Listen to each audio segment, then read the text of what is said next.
Next Devji రాజిరెడ్డిల లొంగుబాటు Mao ముక్త భారత్ పూర్తయింది. అదే అంటే దేవ్జీ రాజిరెడ్డి లొంగుబాటు అనేటువంటిది దీంతో ఇక ఏదైతే కేంద్ర ప్రభుత్వం సంకల్పించినటువంటి మావో ముక్త్ అనేటువంటిది నెరవేరిందా అన్న ప్రశ్న ఉంది. కానీ ఎక్కడో దగ్గర ఎటువంటి పరిస్థితుల్లో అయినా సరే మావోయిస్టు ఆలోచనలు, మావోయిస్టు భావజాలం అది కొనసాగుతూనే ఉంటుంది అని చెప్పవచ్చు.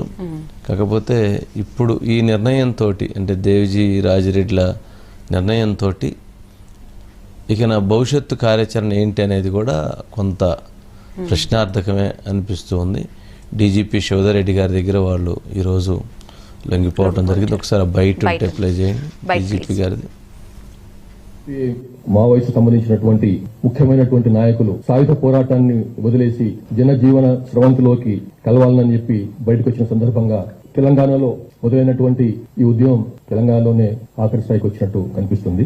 సిపిఐ మావోయిస్టు పార్టీ అత్యంత సీనియర్ నాయకుడు అయినటువంటి పోలిట్ బ్యూరో సభ్యుడు, central military commission incharge Tippiri Tirupati alias Devji alias Kumudada, అట్లానే కమిటీ సభ్యుడు సిసిఎం అయిన మల్ల రాజిరెడ్డి ఎలియాస్ సంగ్రామ్, వీళ్ళిద్దరితో పాటుగా రాష్ట్ర స్థాయి చెందినటువంటి తెలంగాణ రాష్ట్ర కమిటీ కార్యదర్శి బడే చొక్కారావు ఎలియాస్ దామోదర్ ఎలియాస్ జగన్, మరియు రాష్ట్ర కమిటీ సభ్యుడు స్టేట్ కమిటీ మెంబర్ అయినటువంటి నూనె నరసింహారెడ్డి ఎలియాస్ గంగన్న.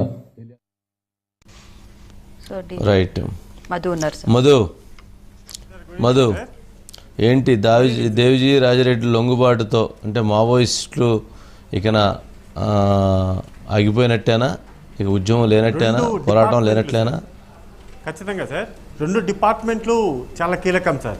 ఎస్ఐబి ఏదైతుందో ఎస్ఐబితో పాటు ఇంటెలిజెన్స్, ఈ రెండు డిపార్ట్మెంట్లు చేసినటువంటి ఇన్వెస్టిగేషన్ ఏదైతుందో ఆ ఇన్వెస్టిగేషన్లో భారతదేశంలో ఉన్నటువంటి అన్ని రాష్ట్రాల పోలీసులకు మావోయిస్టులకు సంబంధించి 21,000 మంది మావోయిస్టులకు సంబంధించినటువంటి సమాచారం కావచ్చు, ఎన్కౌంటర్లు కావచ్చు, అరెస్ట్ కావచ్చు, లొంగిపోవడానికి చర్యలు కావచ్చు, వాటన్నిటిలో కూడా ఎస్ఐబి పనిచేసినటువంటి వ్యవహారంలో ఐపీఎస్ సుమతి చేసినటువంటి ఇన్వెస్టిగేషన్ అంతా కూడా సక్సెస్ అయింది అని చెప్పాలి sir. Vijay Kumar, intelligence chief అయినటువంటి విజయ్ కుమార్ కూడా మొత్తం టీం అంతటినీ కూడా ఈ మావోయిస్టుల కోసమే కేటాయించేసి పూర్తిగా కూడా వాళ్ళందరూ ఈరోజు ఆల్మోస్ట్ తెలంగాణలో 99% మావోయిస్టు లేరు అని చెప్పడంలో రెండు డిపార్ట్మెంట్లు పనిచేస్తాయి. అయితే ఇక్కడ ట్విస్ట్ ఏంటంటే సార్, ప్రెస్ మీట్ జరుగుతుంది, డీజీపీ గారు స్టేజ్ మీద ఉన్నారు, అంతా ప్రెస్ మీట్ అంతా కూడా సదాగా సాగుతుంది.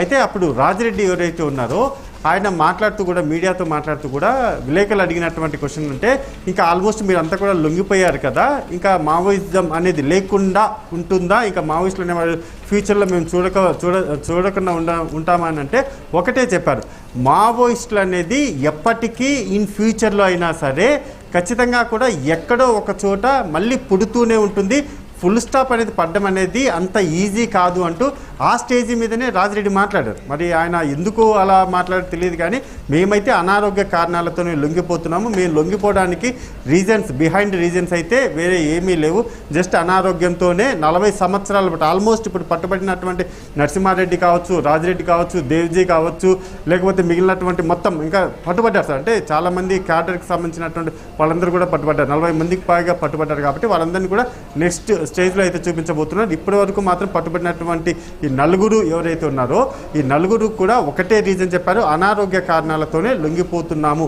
అని అయితే వాళ్ళు చెప్పారు sir. Okay, right Madhu, right, thank you. Next topic చూద్దాం సార్. సినిమాకు climax AI the beginning, Mahesh Rajamouli fighting viral. వాళ్ళిద్దరు ఫైట్